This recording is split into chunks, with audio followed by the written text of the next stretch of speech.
So I got my first clients that way, freelance. It was good, it felt good.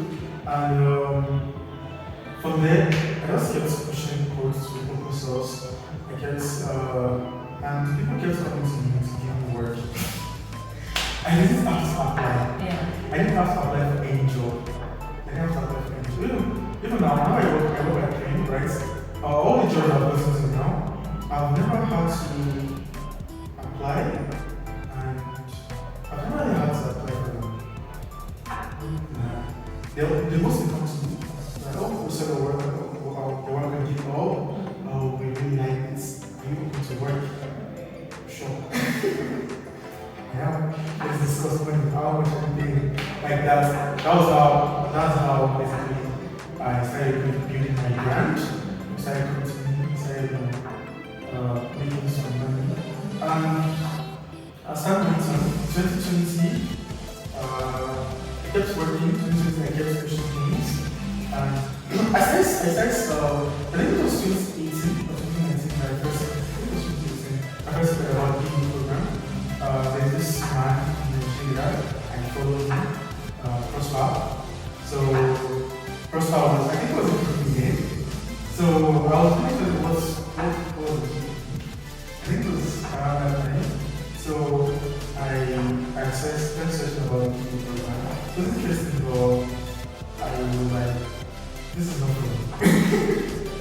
Did you feel like it was too much for you, or it was too low for you?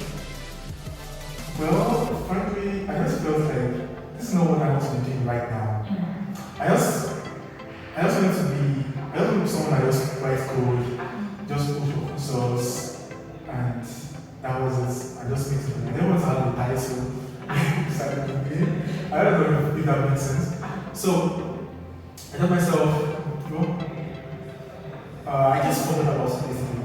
But I was still seeing him around because around 2019. Was it 2019? 2020? I think it was 2020, yeah. So there's this guy in Nigeria who does work also, Cheesy. So he was also, he was really good in the DD program. So around that time also, I started seeing the word DD come across and DD a lot on my Twitter feed. Okay. So when Cheesy became a DD, I think that was around 2020. Because I remember he reached out to me, asking if I was also interested. And I said, well, sure. I took the form, and I think I filled it. I'm not 100% sure.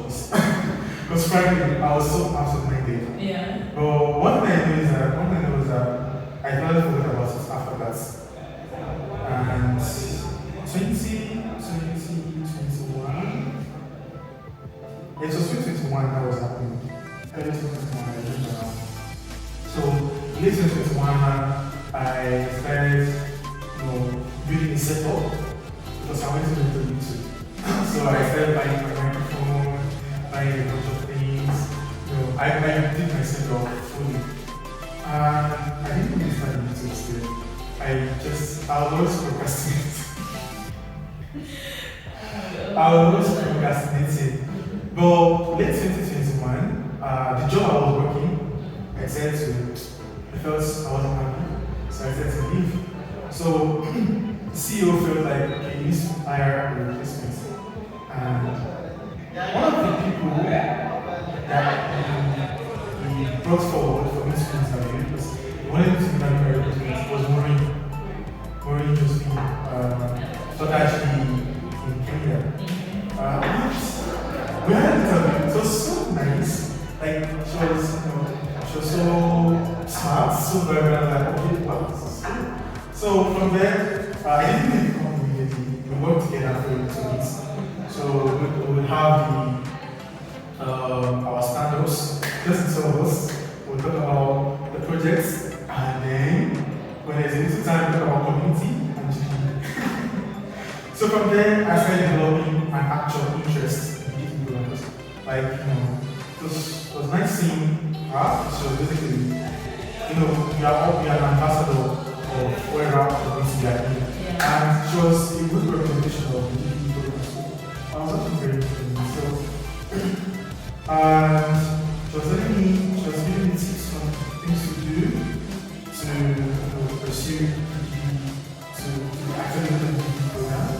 And she even offered to allow me speak as a community.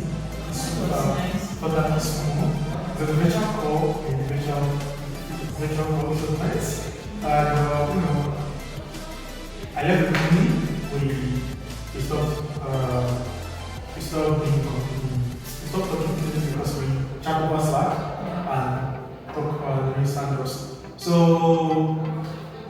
after that, since I was interested in the GP program now, so now a matter of how do I apply? This was 2022 now, right? Late 2021 I got my second for 2022 I started working with Maureen, I started talking, and my setup for the YouTube, I actually started the channel. I just started my channel then, but I made about 3 videos, and I stopped.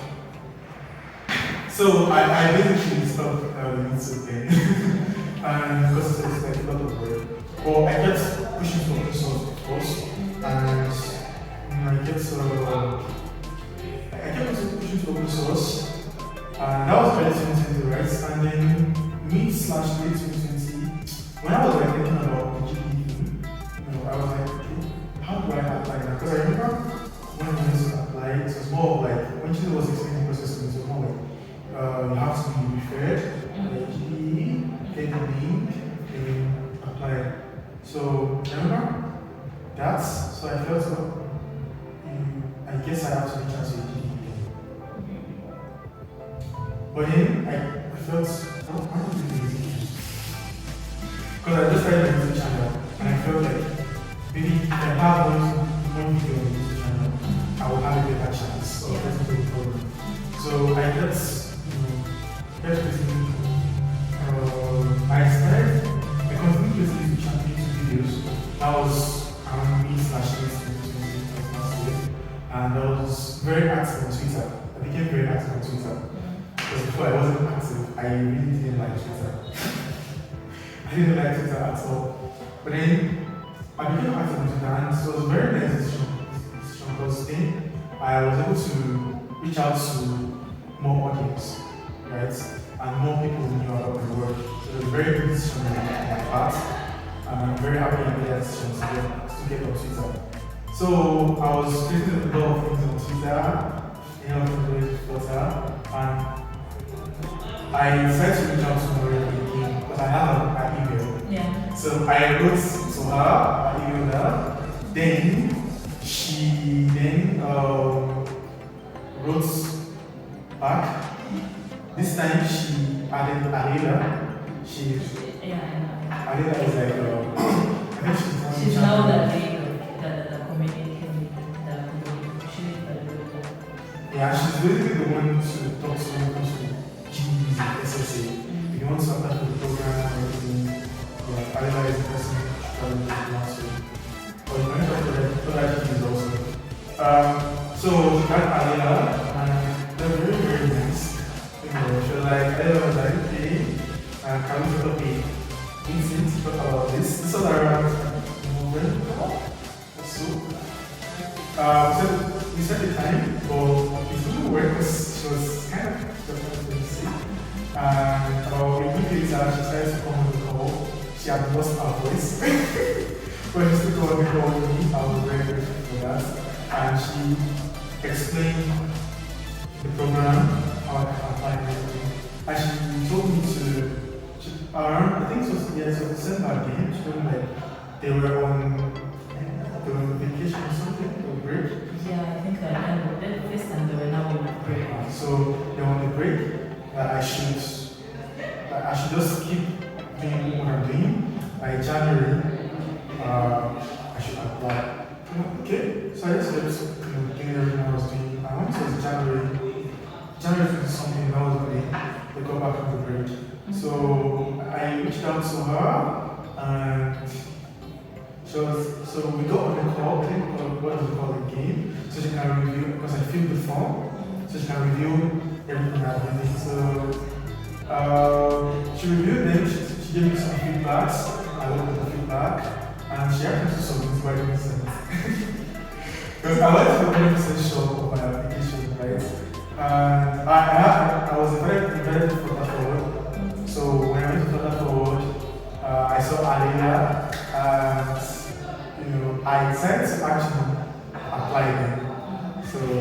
saw a bunch of GDs just fun.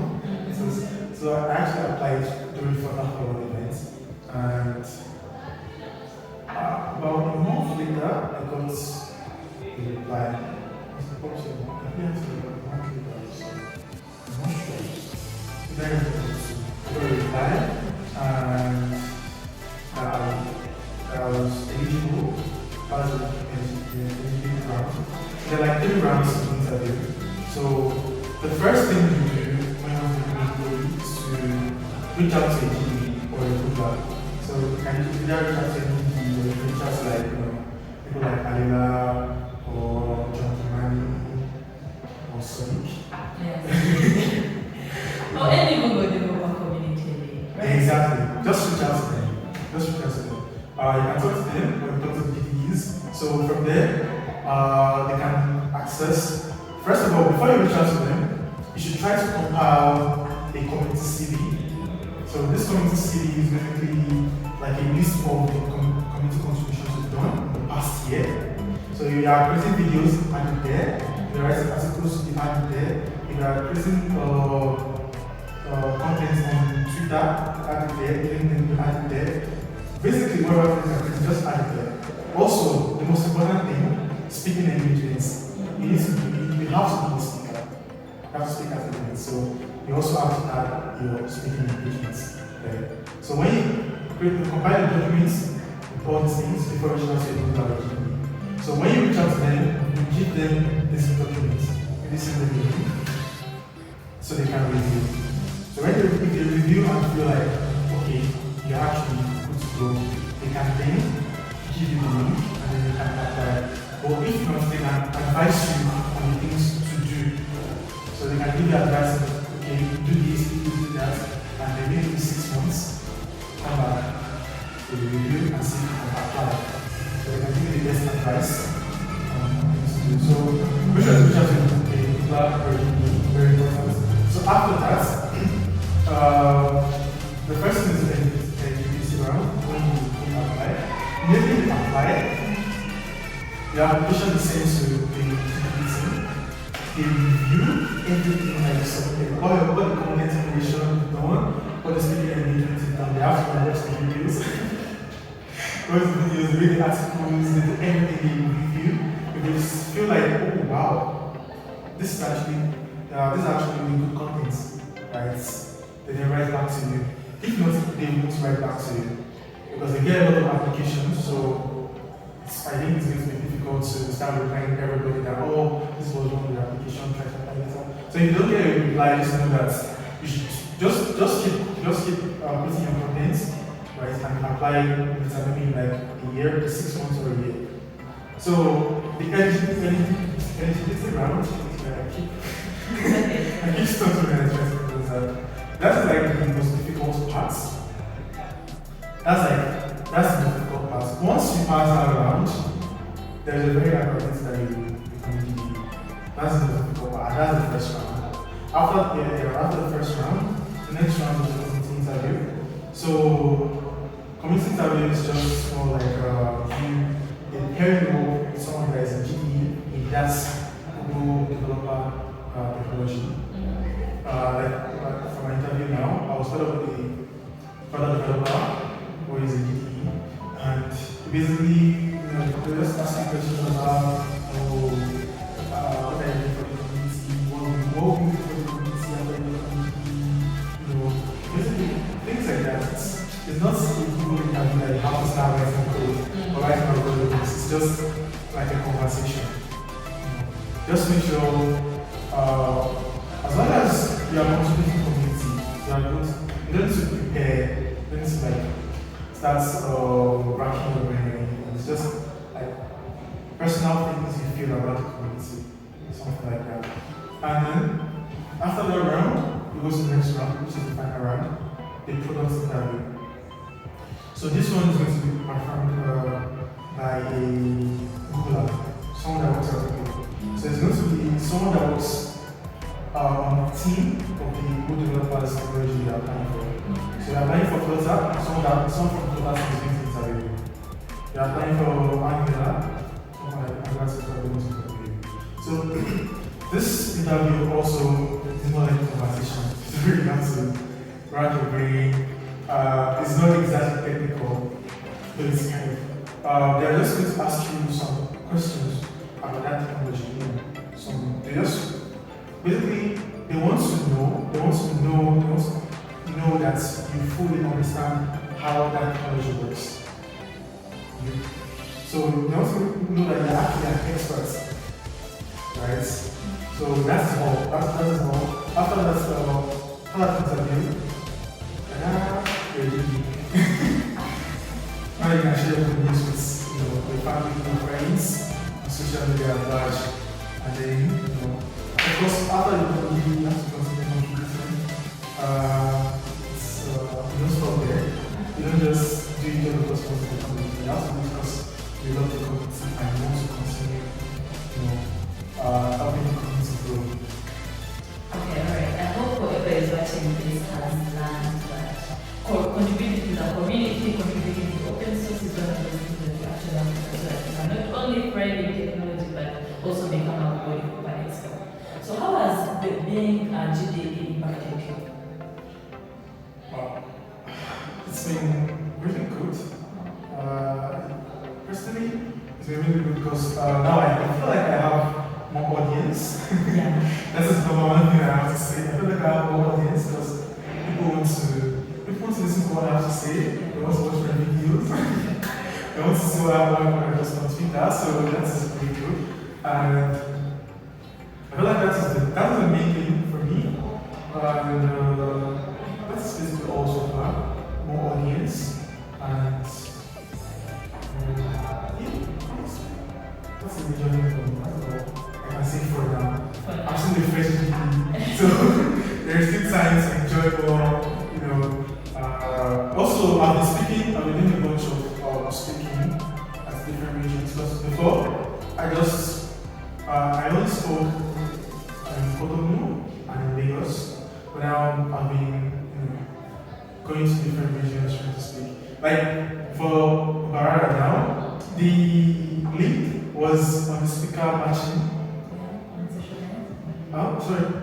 The link of you being able to speak once and so Yeah, something like that. So it was there for a while, and at some point I just felt okay, well. When I looked at the journey, I was like, this is going to be stressful. But then I thought, if they didn't speak up, then I should just wait. Right? So I said to apply, and here I am. So it's been nice. Doing more speaking engagement, conquering my fear of getting on stage, getting more audience on YouTube. And even now, because of the audience I have, I feel like I have to rethink the way I do my content so I can give them something better, with better content. Yeah. Alright, so what would you give to someone who is setting out a tech and they want to become like you, right? Someone who doesn't even talk about skills that they can focus on. Sorry? Okay, what words of encouragement would you give to someone who is still confused with which text that they can concentrate on? All I can say really is find a community. That's all I can say. Well, you should really try to find a community. There are communities almost everywhere now. If you can't find them around, you can't find a local GDG. You can, perhaps you're in a region that doesn't have a GDG. I feel like the country will probably have a GDG at this point. Try to join that. Ask questions. There are people out there that have gone through the journey. Asking them questions, it just seems like help you. Because then you don't have to stress yourself thinking of what I have to focus on. You can ask questions, they can give you their own inputs on which technique is good. And they can ask you questions on what are you interested in, tell them, they can give you advice on what they think you should focus on and how they think you should go about it, how you should learn, give you resources. So join the tech community. That's actually the best thing I can say. Alright, I hope you who is watching this has learned something out of Festus' story, and I hope you make an impact in whatever you're working on. Thank you so much. It was nice having you here. you have any lectures and no, last one. Thank you for having me here.